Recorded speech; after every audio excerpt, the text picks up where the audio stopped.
They're versatile, offer gameplay unlike any of the Blade Master weapons, and using them is not as high maintenance or as complicated as they used to be. Welcome to my guide on the Bowguns.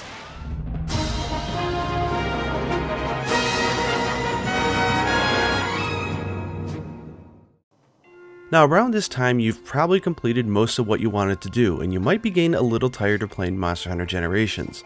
One way to keep it fresh and fun is to get into Bowguns. Now before we start, there are a few concepts I want to cover. First, there's two types of bowguns, light bowgun and heavy bowgun. The light bowgun is fast, agile, and has the ability to rapid shoot certain shots, making it really good for elemental damage and players who know how to aim. The heavy bowgun on the other hand is slower but more powerful in the fact that it usually has bigger ammo clips, and it has a special crouching fire mode which allows you to shoot off a lot of shots in rapid succession if you can find a good enough position to take. Both are a blast to use, but their subtle differences lead to very different experiences. Make sure you try both and figure out which one you like. Second, there are three major types of shots. With any given bowgun there may be a wide selection of shots that you can choose from, but basically you're going to main into one of three categories, and this will determine how you position yourself and even what armor skills you'll want to use. The three shots are normal shot, pierce shot, and pellet shot. I'll cover these a little bit later in the video. Third, there's a new concept called internal shots. These are preloaded shots that are unique to anything that you can buy or make, and they come absolutely free, so you can unload all of them in one hunt and they're back at full capacity the next. At endgame, the internal shots are so powerful and plentiful that you can go an entire hunt with using mostly just those and a few other shots, making the bowguns a lot lower maintenance than they've ever used to be. Okay, now there's a lot to cover, and I admit I'm only going to scrape the surface, but we're going to start out with the basic controls in guild mode. Press X to reload your weapon and A to shoot. It's as simple as that. You can also press R, X, and A at the same time to draw into a reload.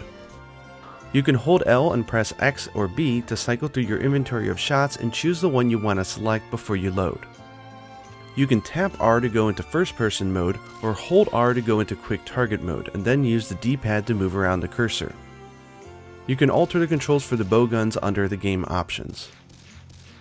The status screen will tell you all about your gun. Reload is how fast it takes your weapon to do a reload. Deviation tells you if your shots will curve to the left or right. And recoil will tell you if you have bounce back after a shot, although this really mostly affects only pierce shot. Okay, evasion for the light bowgun. Press B after a shot to do a back hop, or hold left and right when you press B to do a side step. You can do this to reposition yourself or to avoid attacks. You can chain up to 2 in a row, and you can do them in any combination you like. For the heavy bowgun you don't get the fancy evasions. Press B after a shot to roll forward, or left and right in B to evade to the side. It's not nearly as fast or as flexible as the light bowgun, so oh well. For both bowguns, you can reload your weapon by pressing X after a jump. It's both an attack, which is 5 motion value, and also a jump all in one. Finally, you can tap the special icon on the touchscreen to do a melee attack. It's quite weak for both weapons, so I don't think you're going to really use it. Both bowguns have one special mode of play which is unique to it. For light bowgun, you have one or more shots that are set as rapid. A rapid shot means that when you press A to fire the shot, you'll fire off several in a row.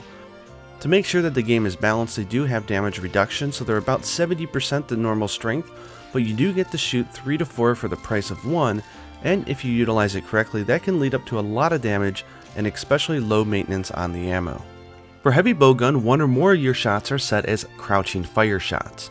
You can check which one of your shots are compatible with this mode from the weapon info pane, plus they're green in the selection list. Press X and A to go into this mode, or you can just press X after an evade to go straight into crouching fire as well.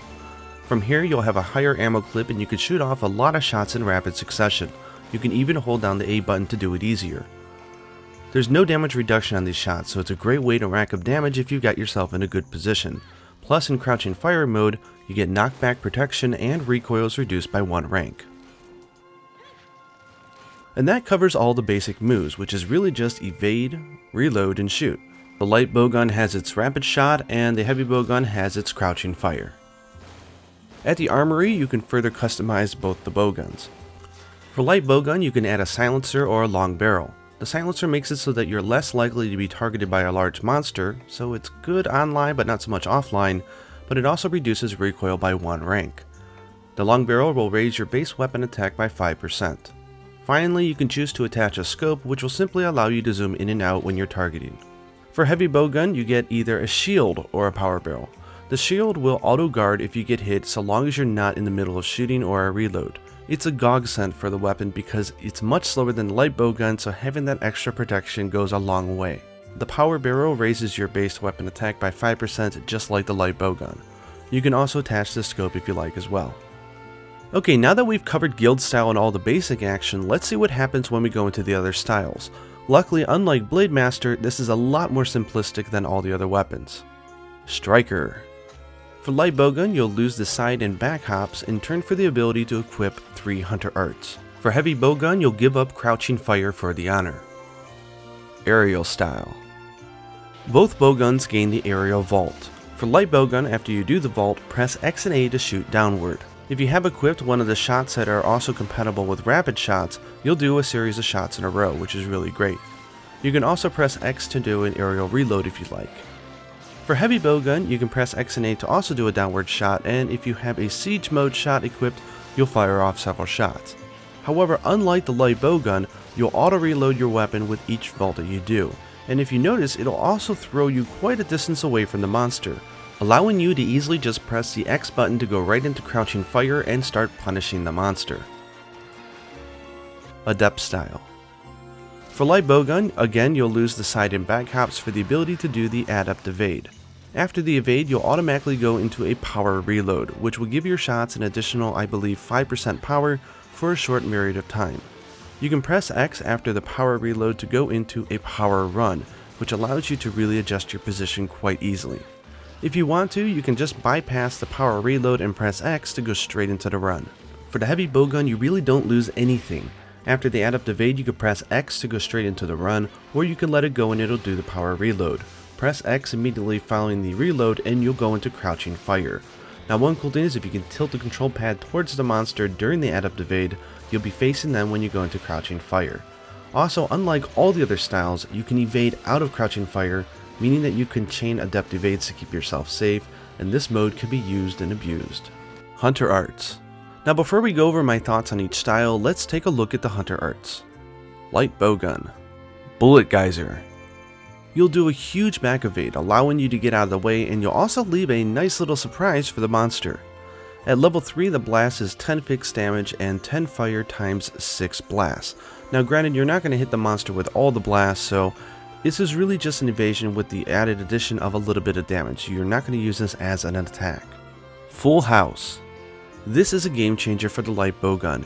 It charges ridiculously fast even at level 3, and it will load every single shot into your gun. That means that you can shoot off all of one type of shot, immediately change to another one, and just keep firing. In past games, this used to be a special customization option that you had to give up the rapid shot in order to get, but in this game, it's just a Hunter Art. For level 3, it'll also reload shots that are on your rapid, which the other levels won't do. Rapid Fire Rain.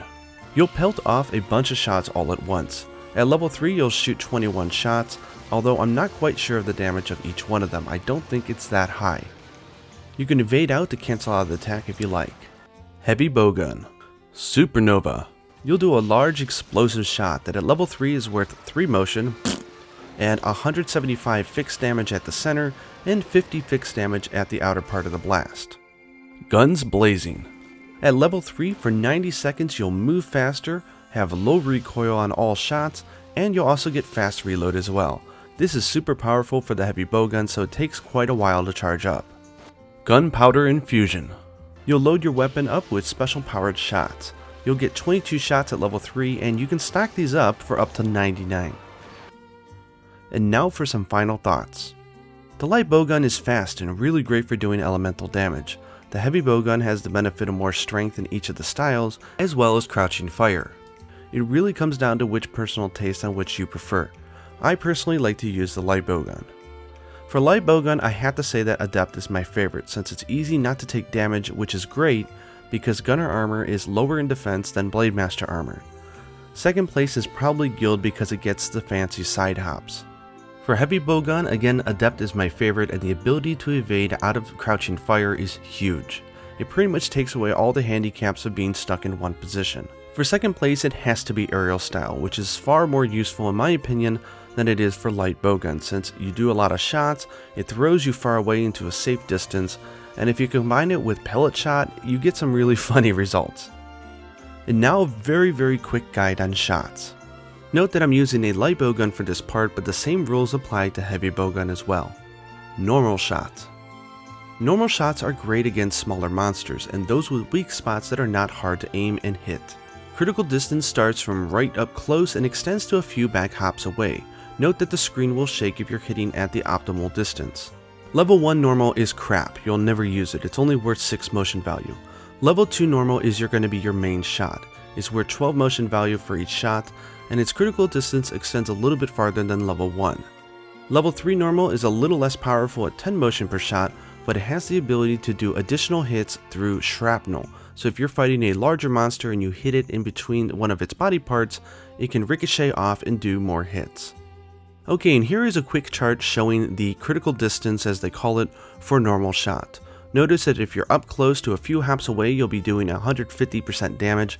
This is where you need to be, so make sure that your screen is shaking, because if you start missing this, your hunts can take 2 to 3 times longer. Once you start getting out of that sweet spot, you start doing 100% damage, and beyond that you go down to 80% and all the way down to 50%. Make sure that you're hitting in critical distance. Pierce shot. Pierce is for larger monsters and those with weak spots that are hard to get to or don't exist. Pierce level 1 is useful, it's 10 motion and 3 hits, and bullets will hit as they travel through the monster, so again it's not really good for smaller ones, but better for medium and large. Pierce 2 is the main one, it's strong, it's 9 motion and 4 hits. Again, with Pierce shots you have hard recoil, so you might need to skill in reduction on recoil if you're using these shots a lot. Pierce level 3 is weaker, it's only 8 motion, but it can do up to 5 hits, so if you shoot this at a very large monster and you can make sure that everyone can connect, this could be the most powerful shot. Again, level 2 is going to be your main for both normal and Pierce though. Critical distance for Pierce shot starts a few hops back and extends out pretty far, so this is a medium to long distance shot where the normal is close to medium distance. Here's an example of critical distance. And something like this would be too far away. And here's a look at the critical distance chart for Pierce shots. Again, you don't want to be too close, so this is medium to long distance. Pellet shots. Normal and Pierce are really the two main choices in the game, but there is pellet shot as well. However, note that online it's really hard to use because it will knock around your teammates. Pellet shot doesn't have critical distance, but you really need to be close to the monster because it just sets off a bunch of different shots. Level 1 is 5 motion times 3 shots, level 2 is 5 times 4, and pellet level 3 is 5 motion value times 5 shots. A monster like Zinogre, if you're playing solo, is pretty good to use pellet shot against because his body is really wide, meaning that pretty much every shot will land. Now I used footage from 4U because I'm not a big fan of the effects in Monster Hunter Generations, but normal shot starts right up next to that tree, goes back around to about here, 2-3 hops back. If you go back a little bit further, normal shot level 3 can definitely make it, but this is about your sweet spot. Something like this would be too far away. So let me go and switch over to Pierce shot so I can show you in relation to the tree where you want to be. Up close is way too close, you're not going to do much damage and all the hits that are going through the body are going to be through the body before they even hit. Here is where it starts, although I do admit that's a little too close. This is a little too close as well, and right around here is your sweet spot to about here. So this is where you want to go, about medium to long range, but not super far like this. This you might be able to get a few hits on with level 3, but Pierce level 2, that's a little too far. So anywhere here and a little farther back.